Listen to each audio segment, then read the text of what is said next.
ಭಾರವಿಳಿಯದೆ ಬಯಕೆ ಫಲಿಸದು ಮೀರಲಾಗದು ಹೊಂದಿ ಬದುಕುವುದಿದುವೆ ನಿಜ ಧರ್ಮ ಮೀರಲಾಗದು ಹೊಂದಿ ಬದುಕುವುದು ಇದುವೆ ನಿಜ ಧರ್ಮ ಶ್ರೀರಮಣ ಸಖನಾದರೂ ಶ್ರೀರಮಣ ಸಖನಾದರೆನ್ನೋಳು ಚಾರು ಶ್ರೀ ನೆಲೆಗೊಳ್ಳದೆ ಹೋದಳು ಶ್ರೀರಮಣ ಸಖನಾದರೆನ್ನೋಳು ಚಾರು ಶ್ರೀ ನೆಲೆಗೊಳ್ಳದೆ ಹೋದಳು ದೂರದಿರು ಚಿನ್ಮಯನ ನೀ ದೂರದಿರು ಚಿನ್ಮಯನ ವಿಧಿ ಲಿಖಿತಕ್ಕೆ ಹೊಣೆಯಾರು ದೂರದಿರು ಚಿನ್ಮಯನ ವಿಧಿ ಲಿಖಿತಕ್ಕೆ ಹೊಣೆಯಾರು ವಿಧಿಗೆ ಹೊಣೆಯಾರು ನೀರೆಲಾಲಿಸು ಪೂರ್ವ ಕರ್ಮದ ಭಾರವಿಳಿಯದೆ ಬಯಕೆ ಬಲಿಸದು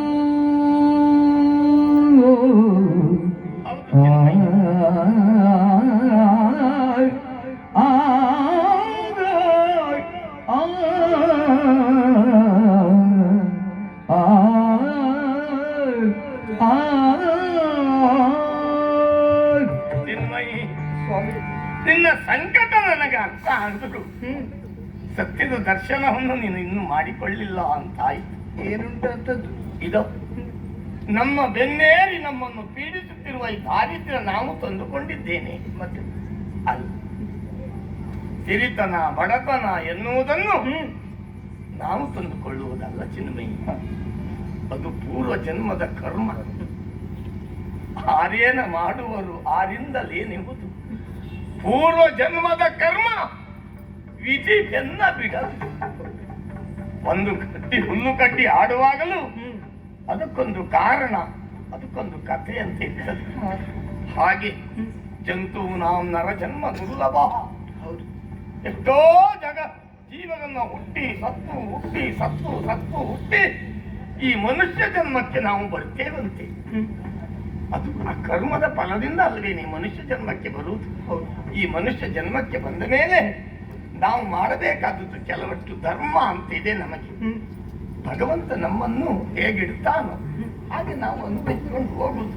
ನೀನಿಟ್ಟಂತೆ ಇರುವೆನು ಎನ್ನ ದೊರೆ. ಯಾಕೆ ಹೇಳಿದ್ರು? ನಾನು ಹೇಗಿರ್ತೇನೆ ಇರಬೇಕು. ನಮ್ಮಿಂದ ಏನು ಇಲ್ಲ, ಎಲ್ಲ ಪೂರ್ವ ಜನ್ಮದ ಕರ್ಮ. ಅದನ್ನು ಅನುಭವಿಸಲೇಬೇಕು. ಇನ್ನು ನಮ್ಮ ದಾರಿದ್ರ್ಯವನ್ನು ನೆನೆದು ನೀನು ಯಾಕೆ ದೇವರನ್ನು ಹೊಳಿತಾ ಇದ್ದೀಯ? ಮತ್ತಿಷ್ಟು ಕಷ್ಟಪಡ್ತಾ ಇದ್ರು ಒಂದಿನಿತ್ತು ಕರುಣೆ ಇಲ್ಲ ಅಂತಾದ್ರೆ ಅವ ಹೇಗೆ ದೇವರಾಗುತ್ತಾನೆ? ಅವ ಯಾವ ದೇವರು? ಏನು ಮಾಡೋಣ? ಆ ಜಗದ್ರಕ್ಷಕ ಶ್ರೀಹರಿ ನನ್ನ ಸಖ ಹೌದು. ಒಂದು ಮಾತು ಹೇಳ ನಿನಗೆ, ಬಲ್ಲವರು ಹೇಳಿದ್ದು, ವಿದ್ಯೆ ಅಂದ್ರೆ ಸರಸ್ವತಿ ಅಲ್ವೇನೆ, ಸಂಪತ್ತು ಅಂದ್ರೆ ಲಕ್ಷ್ಮಿ ಅಲ್ವೇ. ವಿದ್ಯೆ ಇದ್ದಲ್ಲಿ ಸರಸ್ವತಿ ಇದ್ದಲ್ಲಿಗೆ ಲಕ್ಷ್ಮಿಗೆ ಕೆಲಸ ಇಲ್ಲವಂತೆ.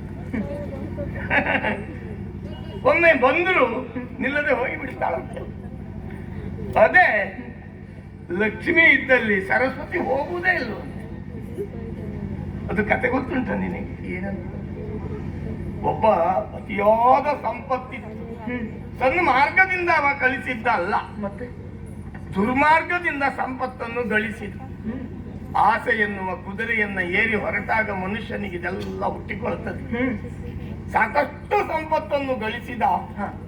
ಇನ್ನೇನು ಅನುಭವಿಸಬೇಕು ಅನುಭವಿಸಬೇಕು ಅನುಭವಿಸಬೇಕು ಎನ್ನುವ ಕಾಲಕ್ಕೆ ಅವನಿಗೆ ಭಾರಬೋದಂತ ಒಂದು ರೋಗ ಬಂದು ಹಾಸಿಗೆ ಹಿಡಿದ. ಅನುಭವಿಸ್ಲಿಕ್ಕೆ ಆಗಲಿಲ್ಲ. ಯಾಕೆ ಹೇಳು?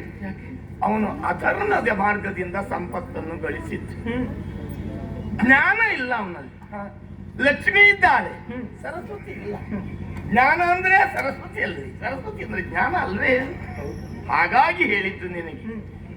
ನಮಗೆ ಇಂದಲ್ಲ ನಾಳೆ ಶಕ್ತಿ ಉಂಟು ನೋಡು. ಮತ್ತೆ ಸುಖ ಎನ್ನುವುದು ದೇಹದಲ್ಲಿ ಕಸು ಇದ್ದಾಗ ಬರಬಾರದೆ, ಮತ್ತೆ ಕಸು ನೀಗಿದ ಮೇಲೆ ಬರಬೇಕು. ಬಂದ್ರೆ ಅನುಭವಿಸುವುದಕ್ಕಾಗುತ್ತದೆ. ಯಾಕೆ ಗೊತ್ತುಂಟ? ದೇಹದಲ್ಲಿ ಕಸು ಇರುವಾಗ ನಮ್ಮಲ್ಲಿ ಸಂಪತ್ತು ಐಶ್ವರ್ಯ ಹೆಚ್ಚಿದ್ರೆ ಹೇಗೆ ಉಪಯೋಗಿಸಬೇಕು ಅಂತಲೇ ಗೊತ್ತಾಗುದಿಲ್ಲ.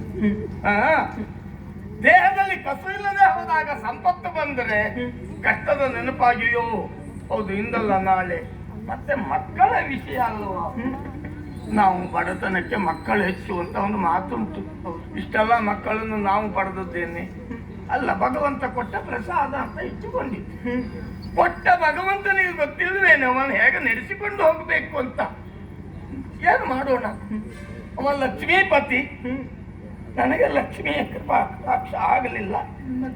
ಏನು ಮಾಡೋಣ ಬಿಡು, ಅದನ್ನೆಲ್ಲ ನೆನೆದು ಇಟ್ಟುಕೊಳ್ಳೋದಲ್ಲ.